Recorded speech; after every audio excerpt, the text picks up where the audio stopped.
Abra sua Bíblia no livro de 1 Samuel.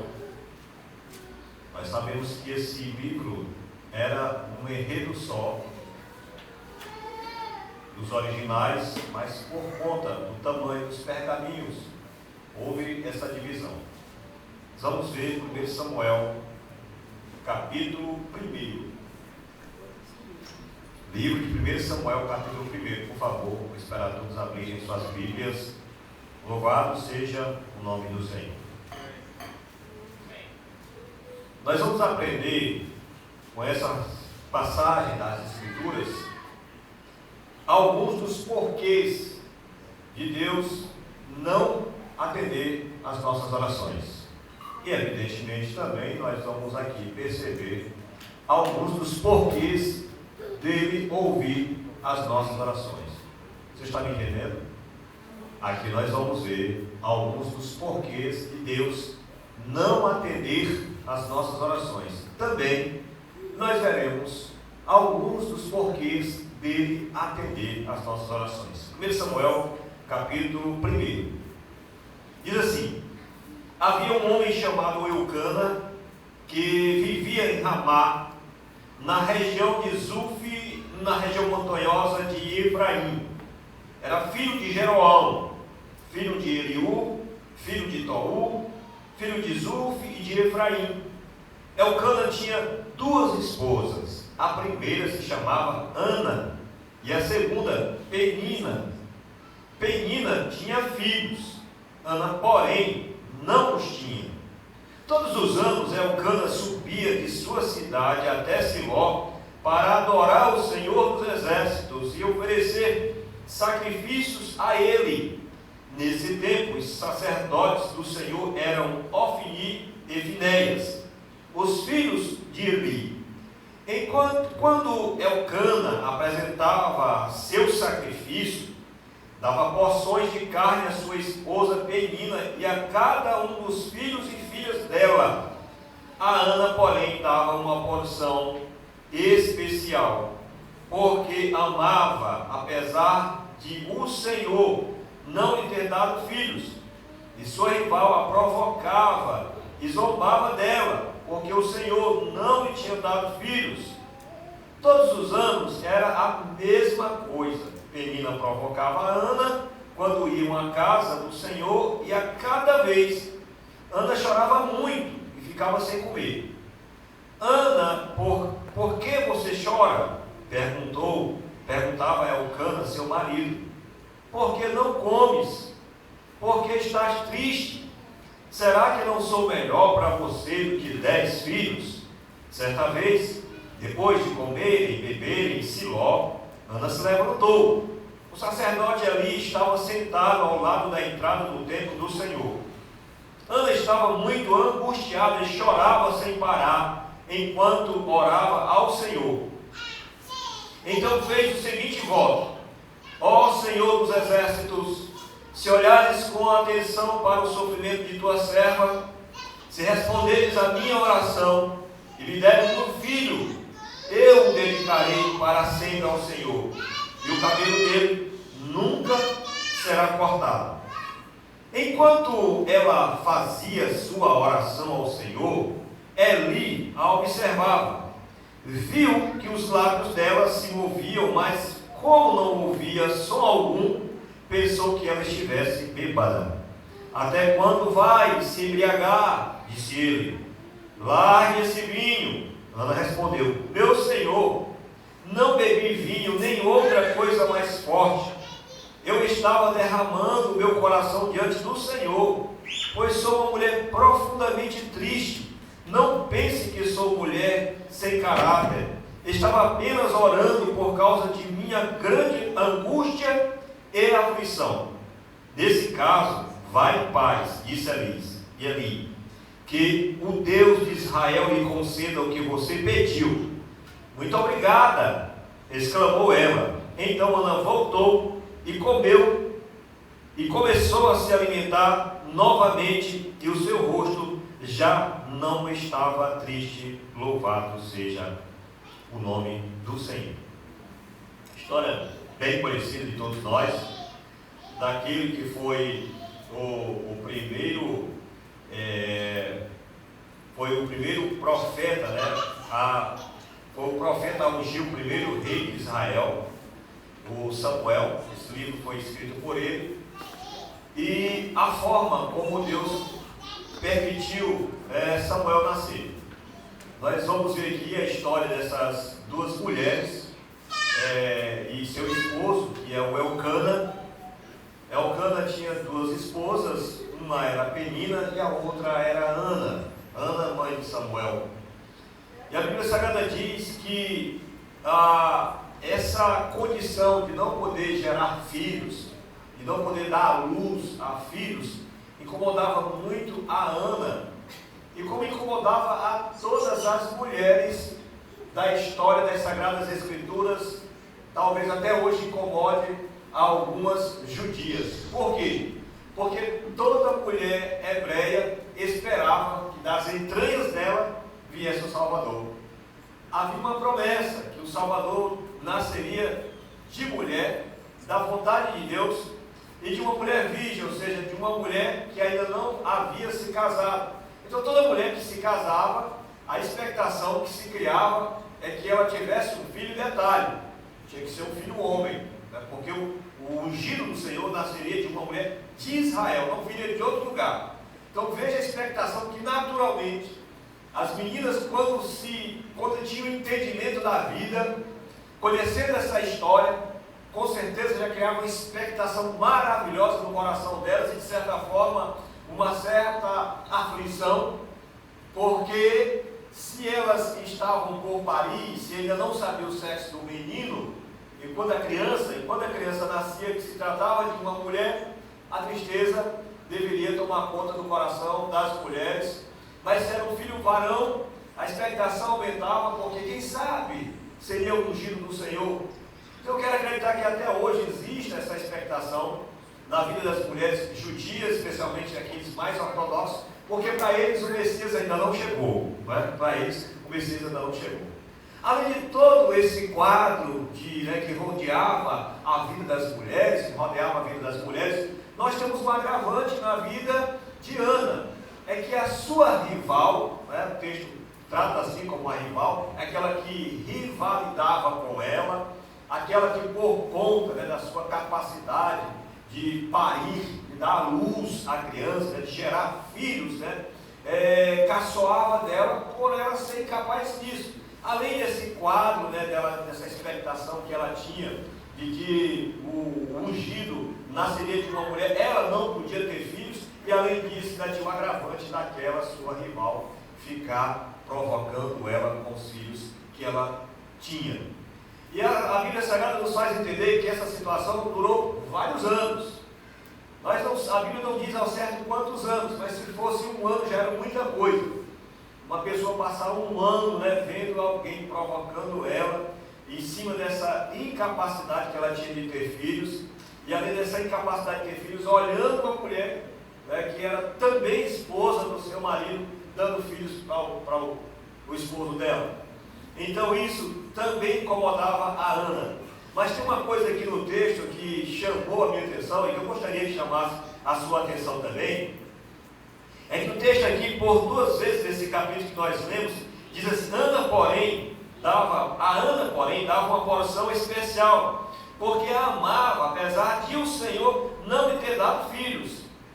Apesar do Senhor não lhe ter dado filhos. Aqui nós vamos encontrar a palavra de Deus não dando glória para os problemas, não dando glória para as dificuldades. Por que é que Ana não tinha filhos? Nós vamos usar o argumento óbvio, porque ela era uma mulher estéril, não podia gerar.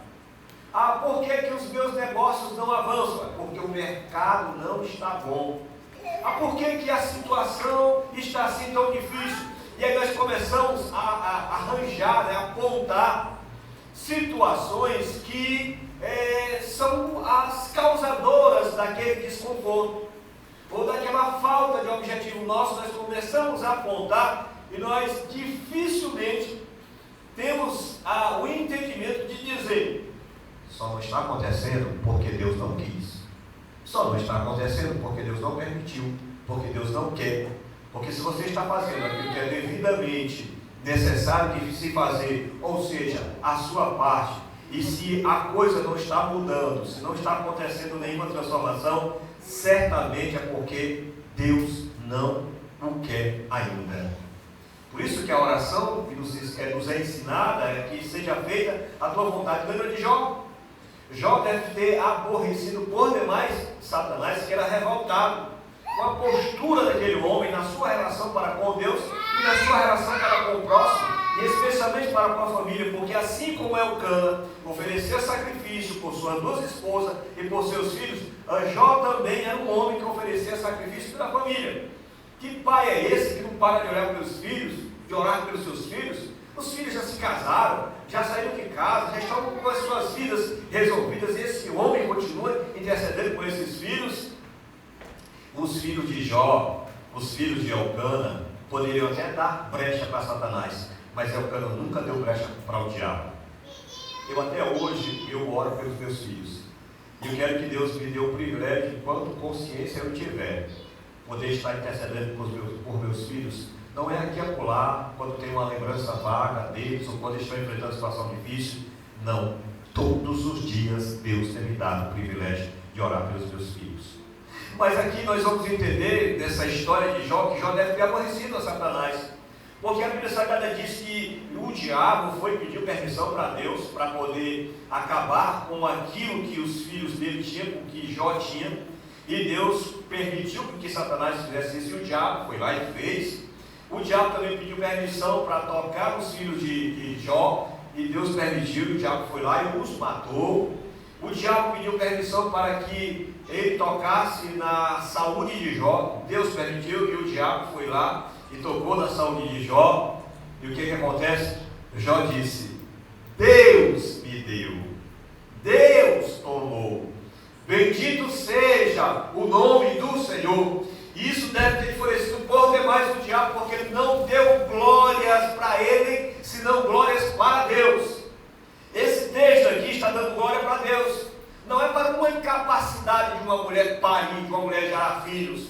Não está dando glória para a ciência, não está dando glória para os acontecimentos econômicos. A minha empresa não está caminhando porque o mercado está ruim. As situações que têm dificuldade no avanço dos seus negócios. Mas se você é um homem que teme a Deus, a mulher que teme a Deus, a palavra de Deus diz: em tudo dai graças. 1 Coríntios capítulo 10, versículo 31 diz: quer comais, quer bebais, ou façais outra qualquer coisa, fazei tudo para a glória do Senhor. Minha irmã, tudo que nós fazemos, meu irmão, é para a glória do Senhor. Então nós vamos dar glória ao Senhor que fez os céus e a terra. Nós não podemos dar glória nem à doença, essa enfermidade, essa alergia, isso que o outro está tirando a minha paz. Não, o Senhor está tirando a minha paz. Não tem problema nenhum você dizer isso. Porque quando nós dizemos isso, nós estamos dizendo que Deus está no controle. Salmos 46, 10. Aquietai-vos e sabei que eu sou Deus. Serei exaltado na terra, serei exaltado entre as nações. Ana não podia ter filhos, porque Deus ainda não lhe tinha permitido. A rival olhava para ela e dizia: essa mulher é estéril. Essa mulher não pode ter filhos porque é estéril. O seu esposo também olhava para ela e dizia: a minha esposa, que pena, minha esposa não pode ter filho porque a minha esposa é estéril. Numa conversa, numa roda de amigos, né? Ou até mesmo no meio da família: pois é, gente, vocês sabem, né? Que a Ana, né, essa mulher, eita, infelizmente eu gostaria tanto que ela pudesse ter filho, mas a Ana é estéril. E ficavam sempre colocando a condição da esterilidade, uma questão biológica, uma questão genética de natureza humana e carnal, com o motivo dos acontecimentos na vida dela, quando nós podemos, e eles poderiam também dizer, como está escrito: o Senhor não quis. Porque quando Deus quer, até jumenta fala. Quando Deus quer, até pedra dá água. Quando Deus quer, até pedra pega fogo. Quando Deus quer, até mar se abre, se rasga no meio. O Senhor não tinha permitido que ela tivesse filhos. Isso perdurava por anos. Foram vários anos em que Ana estava orando, não é? Buscando a Deus. Aqui a gente percebe que Ana tinha uma vida de oração. Mas nós vamos perceber também que não havia especificamente uma oração voltada para aquela situação. Sabe, você parar na vida, você vê, porque espera-se que esse momento de oração específico seja uma consequência, uma rotina de oração que você vem levando. Vou ver se eu consigo explicar para você. Você tem uma vida de oração natural. Você não passa a orar depois que aparece uma necessidade ou que surge um problema, aí você agora começa a intensificar suas orações. Não, entende-se, espera-se que você tenha uma vida de oração intensificada e quando de repente aparece um problema, uma situação, naturalmente você ora por aquilo. Mas, infelizmente, via de regra, o que funciona é que nós não temos uma vida intensa de oração. Nós estamos orando com intensidade, vamos orar com intensidade só quando surge uma situação surreal, quando surge uma situação que de fato nos incomode, e aí nos pega de surpresa. Sabe por quê? Porque a nossa oração é uma oração diferente da Ana. Não é uma oração de fé ou oração da fé. A nossa oração passa a ser a oração do desesperado. A oração passa a ser a oração daquele momento, sabe? Daquela coisa, daquela situação. E essa oração Deus não vai ouvir. Eu entendo que Deus não ouve essa oração. A oração do desesperado. Por quê? Você está orando porque apareceu aquele problema e você quer resolver aquele problema. Você não está orando porque você tem fé. Você está orando porque está diante de uma grande necessidade, ou melhor dizer, diante de um grande aperreio. Aí você vai orar. A Bíblia Sagrada diz, em Tiago capítulo 5, que a oração da fé não é a oração do desesperado. Não é a oração de alguém que de repente se depara com o lobisomem. Meu Deus, e agora começa a orar para o lobisomem sair e não acontece nada com o bicho papão que nos rodeia, porque essa oração nossa tem sido uma oração de desespero. Nós precisamos ter uma rotina de vida de oração, intimidade com Deus. O bicho apareceu. Quem está falando mesmo? É Deus na sua onisciência. Quem é mesmo? Quem é você que está falando comigo? Essa voz não é conhecida, não. Eu não conheço a sua voz, não. É uma voz de clamor, sim, uma voz de quem está precisando de alguma coisa, mas eu não conheço. Diferentemente, quando você tem uma vida de oração, que surge um problema, opa, meu filho aqui tem aparecido algo diferente na vida do meu filho. Pronto, minha filha, pronto, meu filho, o que você está precisando? Consegue compreender? A oração da fé salvará o doente, e o Senhor o levantará, e se houver cometido pecados, ser-lhe-ão perdoados, como diz o livro de Tiago. E Ana faz essa oração, claro, ela enfatiza a sua oração. A gente percebe que é um povo que caminhava para a igreja, uma família que cultuava a Deus, que seguia todos os padrões, fazia sacrifício ao Senhor, e agora ela está fazendo uma oração em específico para essa situação que ela está enfrentando diante da sua adversidade. Ana agora começa a orar especificamente para a situação que há muito tempo já vem incomodando ela. Até aqui ela não tinha se posicionado assim. Agora, meu Deus, eu vou testemunhar isso com vocês. Assim, eu tenho um problema, não sei, na perna, no joelho, que com certeza a gente é atleta, né? Mesmo sendo amador, mas a gente conhece um pouquinho o nosso corpo, e que me parece, se Deus, se não é verdadeiro o que eu estou falando, mas que Deus tenha misericórdia de mim, não é? Eu vou só especular, eu vou fazer uma especulação, né? Vai fazer uma especulação nesse momento, mas que me incomodava muito. E eu tentei voltar à prática de futebol, que eu gosto muito, né? E senti demais o joelho. Por nada eu senti o joelho. E aí eu retornei sábado passado, depois de uns 8 meses sem jogar futebol, eu voltei. E quando eu cheguei lá naquele campo, eu digo: Senhor, o Senhor sabe que eu não posso viver uma vida sedentária, que o esporte que eu gosto é esse, porque eu preciso fazer cardio, né? Eu faço musculação, mas a gente precisa também fazer uma atividade anaeróbica, é necessário, além da musculação, é muito importante. E eu voltei, agora está com um mês só que eu voltei a fazer musculação, e voltei para jogar futebol sábado passado, na semana passada. Mas antes de começar, eu fui lá fora, na entrada lá do campo, lá, conversei com Deus. Deus, sara meus joelhos, os 2 joelhos, Senhor. Eu quero jogar bola porque eu tinha esquecido a proteção que eu uso no joelho. Eu quero voltar a praticar futebol, Senhor, porque o meu corpo é templo do Teu Espírito Santo e isso me dá saúde. Eu tenho que fazer atividade física. E fui jogar bola. Irmão, de sábado para cá até agora não senti nada, né? Eu não sei se Deus me preservou só para aquele dia, só para aquele momento. Se foi assim, depois eu digo para vocês, não, foi só para aquele momento, foi só para aquele jogo, irmãos. Mas até agora eu não senti absolutamente nada. E eu corri do tanto que eu não pensava que eu ia correr. Porque nesse dia eu resolvi fazer uma oração especificamente. Eu nunca tinha orado especificamente, porque às vezes ele não ora. Deus cura o meu joelho, não é só contar, é preciso estar com câncer para você pedir para Deus curar. É preciso um CA para você pedir para Deus curar você. Certo, que a gente tem que pedir oração para os outros. Não, eu vou esperar alguém orar comigo. A Bíblia Sagrada diz, nos faz entender que nós não podemos ser autossuficientes. Mas naquele momento, eu sentia a necessidade e a liberdade de apresentar para Deus especificamente uma situação que estava me importunando, me incomodando. E Deus sabe, com a misericórdia do Espírito Santo, eu tenho levado uma vida rotineira de oração. E naquele momento eu resolvi, Senhor, fui lá fora, distante de todo mundo, Senhor, cura os 2 joelhos. Cura os meus 2 joelhos, né? Por favor, Senhor, preciso jogar. Irmãos, de lá até cá, eu não senti nada nos joelhos. E por bem pouco, às vezes até girando um pouquinho, eu sentia o joelho. E percebi que se tratava de um caso que precisava de cirurgia. Se precisar, eu vou chegar, repito, vou chegar aqui com os irmãos e vou dizer, irmão, só foi naquele dia que o Senhor me permitiu não sentir nada no joelho. Não tem problema nenhum, não é?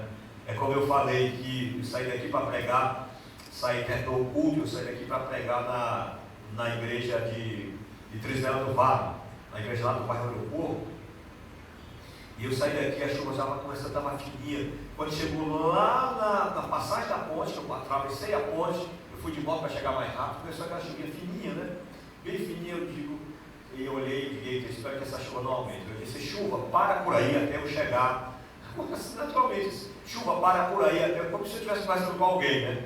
Para por aí até eu chegar lá na igreja para poder pregar. Senhor, pare essa chuva, em nome de Jesus. Eu disse isso também. E eu saí com essa chuvinha. Quando eu entrei na igreja, irmãos, 3 minutos que eu estava na igreja, começou a chover forte. Se foi coincidência ou não, porque alguém pode dizer, pastor, mas foi coincidência, pois eu quero viver sempre essa coincidência. Eu aceito viver sempre essas coincidências de Deus na minha vida, que me permite fazer a obra dele, que me permite viver uma vida que é sossegada aqui nessa terra. Então chegou o momento de Ana fazer esta oração em específico por essa situação que ela estava vivenciando.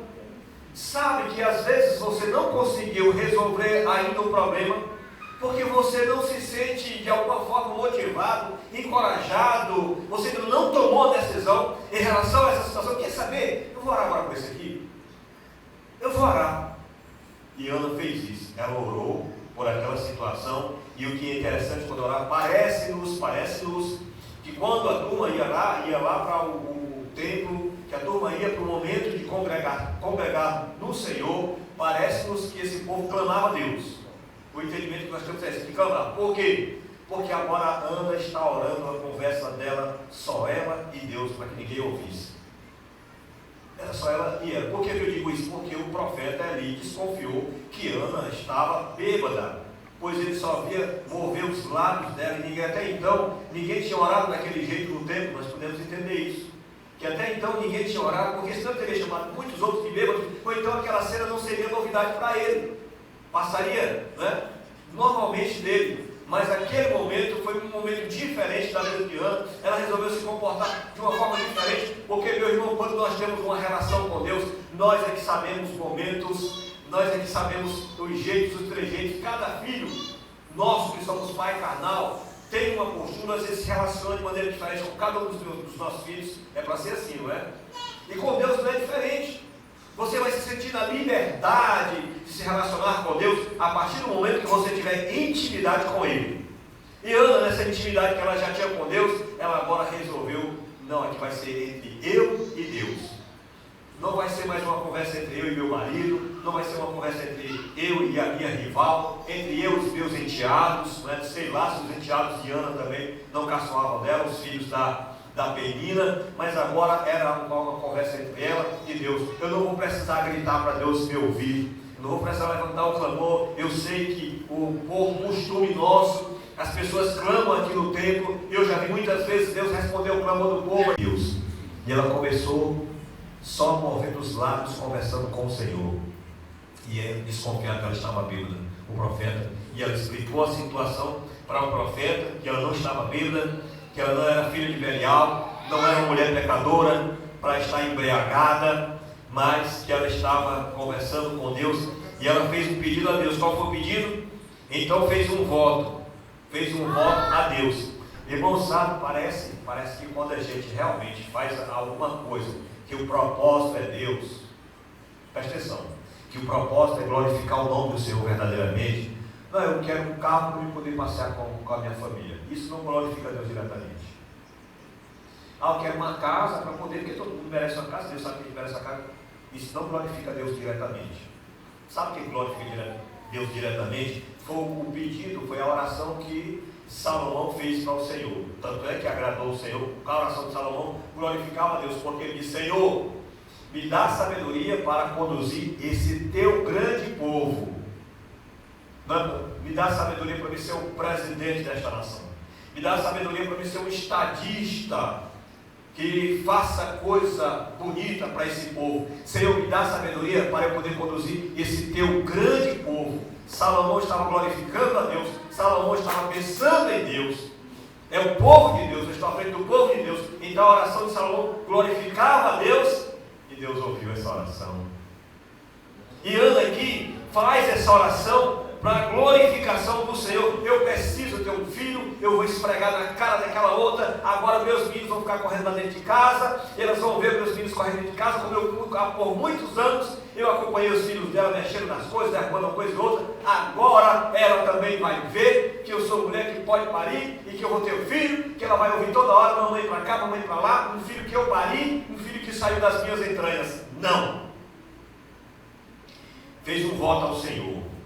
Ó Senhor dos exércitos, se olhares com atenção para o sofrimento de tua serva, se responderes a minha oração e me deres um filho, eu o dedicarei para sempre ao Senhor. O cabelo dele nunca será cortado, ou seja, o voto de Narizeu será feito o mesmo que foi feito com Sansão. Enquanto ela fazia essa oração ao Senhor, ali observava, viu que os lábios dela não ouviam, e faz todo aquele questionamento, né, mandar ela largar o vinho, e ela disse que não tinha bebido bebida forte, que não era pecadora. Então no versículo 17 ele diz: nesse caso, vai em paz, disse ali, que o Deus de Israel me conceda o que você pediu. Sabe o que aconteceu? Muito obrigada, exclamou ela. E o que aconteceu? Ana, que vinha angustiada, depressiva por muitos anos, Ana que vinha chorando por muitos anos, Ana que há muitos anos não se alimentava, presta atenção, Ana que há muitos anos não se alimentava direito, Ana que há muitos anos estava oprimida, depressiva, estava angustiada. Sabe o que acontece? Depois que Ana faz essa oração específica ao Senhor, exclamou ela: muito obrigada. Então Ana voltou e comeu e começou a se alimentar novamente, e o seu rosto já não estava triste. Pronto, acabou. Eu orei por essa situação não vai mais me importar. A partir de hoje eu vou ser uma mulher equilibrada. A partir de hoje eu vou viver a vida normal, até porque eu entreguei para Deus. E se eu entreguei para Deus, se eu já apresentei, eu não tenho que ficar sofrendo. Será que vai dar certo? Isso não é oração da fé. Se você entregou, por que continuar preocupado? Ainda que você continue orando, não have essa problema. Você continua orando, mas não tem por que ficar com esse desespero, com essa angústia. Será que isso vai acontecer? Deus, entra rápido, vai. Não pode. Ana esqueceu, mudou. Mudou. Eu achei interessante uma vez, em 2018, e eu enfrentei uma situação muito difícil, mas muito séria. E um dia eu parei na porta lá de casa com o carro, e a minha esposa do lado, a Conceição. Quando eu parei o carro na porta de casa, eu falei para ela sobre o assunto, e eu estava agonizando por causa daquela situação. E ela disse: meu filho, você não já orou por isso? Eu disse: já. Pois então. Acabou.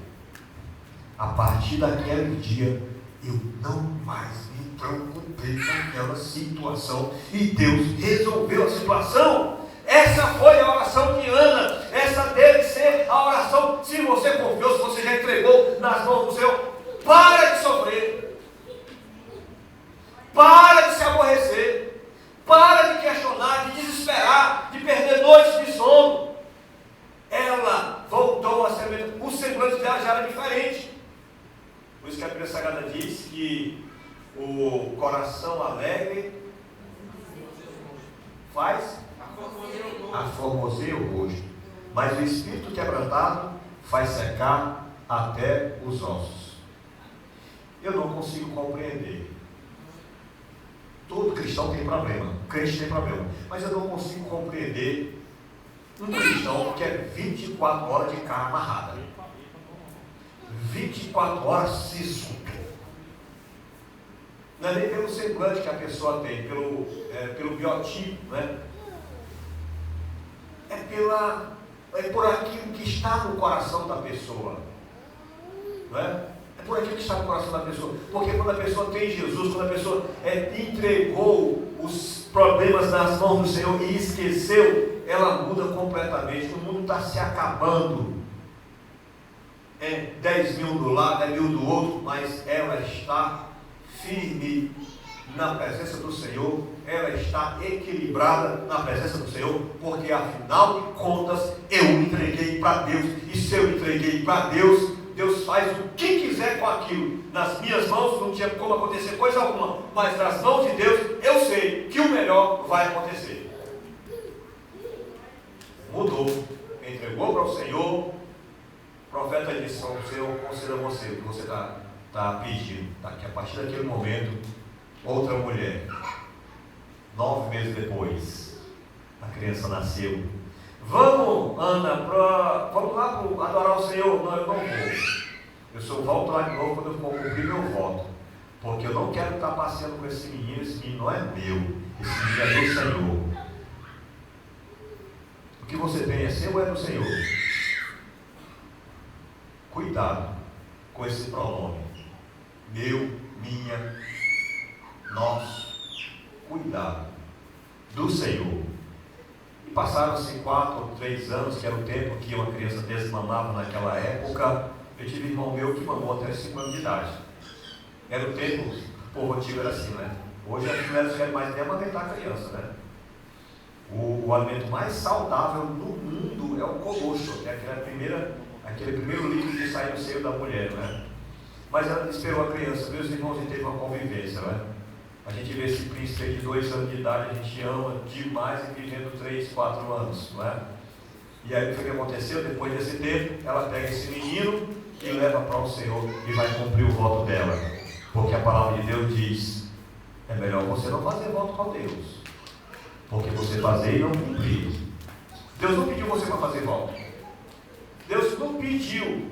Deus pediu para aquele que matou a filha dele como sacrifício. Alguém lembra o nome do camarada? Quando ele estava com isso? Deus pediu? Deus pediu? Deus pediu o filho para Jefté, mas ele que dá.